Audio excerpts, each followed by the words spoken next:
Okay, chapter 8, Bob.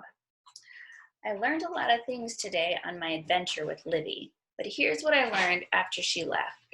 If you put a wet chicken suit in the clothes dryer, all the feathers will come off, and the whole thing will shrink into a little ball. The car pulls up outside just as I've rescued the last feather from the lint trap. The tutu scratches at my legs as I climb the stairs with the whole mess in my arms. If I were Superman, I could have just used my heat lasers to dry it off, and it would be as good as new. I wait in the closet. I'll probably just burn it. Waiting in a closet is not so bad when you know someone will soon be opening it. Plus, being in here is kind of relaxing. Like, I don't have to worry about anything other than what's inside my head. I like filling my head. I flip the dictionary open to you. Now that I know where the light cord is, there'll be no stopping me. I get up to unicorn before Livy swings open the door so wide the doorknob bangs into the opposite wall. That's gonna leave a mark, I say, shutting the book.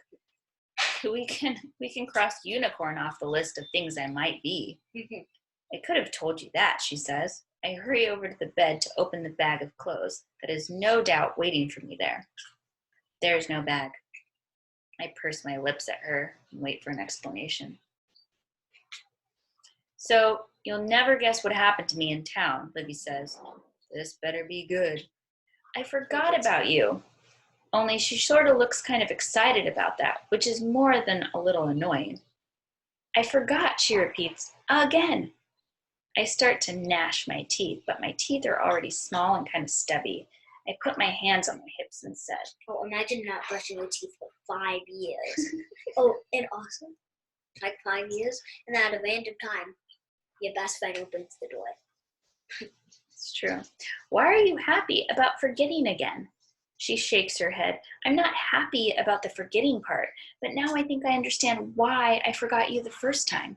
I mean, I know I was really young, but let's face it, you're pretty memorable. I have to agree there. I always thought I was pretty remarkable as far as mysterious creatures go. She begins to pace the room. When we left for dinner, I was thinking about you, and the chicken house, and the clothes you wanted, but by the time we got into town, I forgot all of it. My eyes widen. I am less annoyed now and more curious. All of it? She nods. I reach up and lay the back of my hand on Lily's forehead. Maybe you have a fever. She shakes her head. No, listen, it's not me. I think it's coming from you. You have a gift. I think you're magic. I stare at her. Oh, great. So my magic is about people not being able to remember me? What kind of stinky magical gift is that?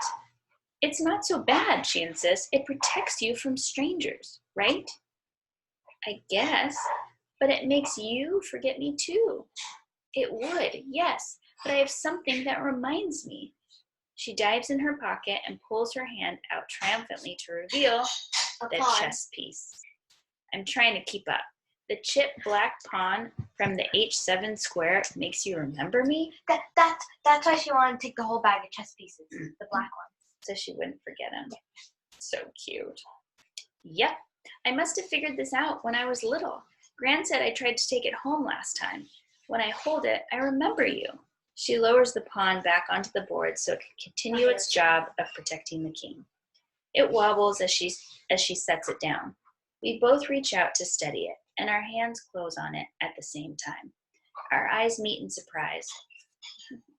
We clutched the same pawn between us before. Back then, we'd laugh and rolled around the floor pretending to fight over it, but now we just stare at each other. This action, this coming together, it linked us somehow. Livy is right about the magic. For some reason, people forget about me when they get a certain distance away, but this pawn resists it. This means Livy didn't really forget about me when she left 5 years ago. Well, she did, but not on purpose because she didn't have the pawn. Knowing this makes a huge difference. We finally let go. Never give the other person the pawn piece. See? I tell her. I was right about the pawns being powerful. Don't go getting a big head about it. She reaches into her pocket and pulls out a wrapped up caramel and a piece of black licorice. I grab for the licorice. My favorite candy! The lady at the store said I used to get it all the time.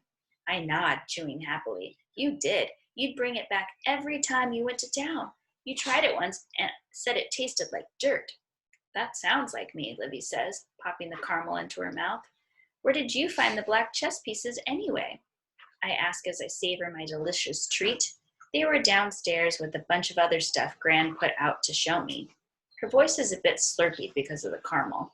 There was a green elephant, too. And, Rufus? I jump up. Gran found Rufus? Huh? I'm not sure. I didn't ask his name. Rufus. Green and soft, about the size of my head. Long trunk. Oh, I start at my nose and swing my arm out like a trunk. Sounds like the one, she says. I'm halfway out the door before she yanks me back. That's why she would never let it go because she needed to remember Bob. Oh, I don't know. We'll find out. Hold on there, mister, she says. Oops, sorry. Will you get him for me? Now? Yes, please. I wait by the door, hopping up and down. Rufus! Rufus is back. I should probably act my age and not get excited about a stuffed animal. Then she walks in with him.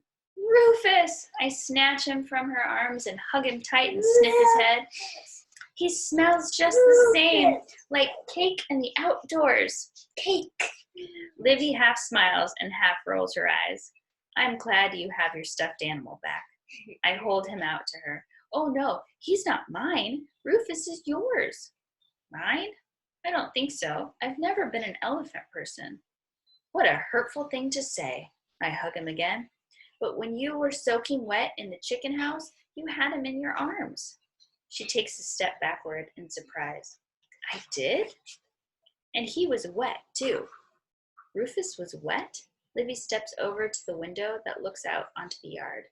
Her back is to me for a long time. What? Wait. When she turns around, again, her eyes are wide. There's only one place in Gran's yard Rufus could have gotten wet. I think he fell in the well. All right. The well must be put. Maybe.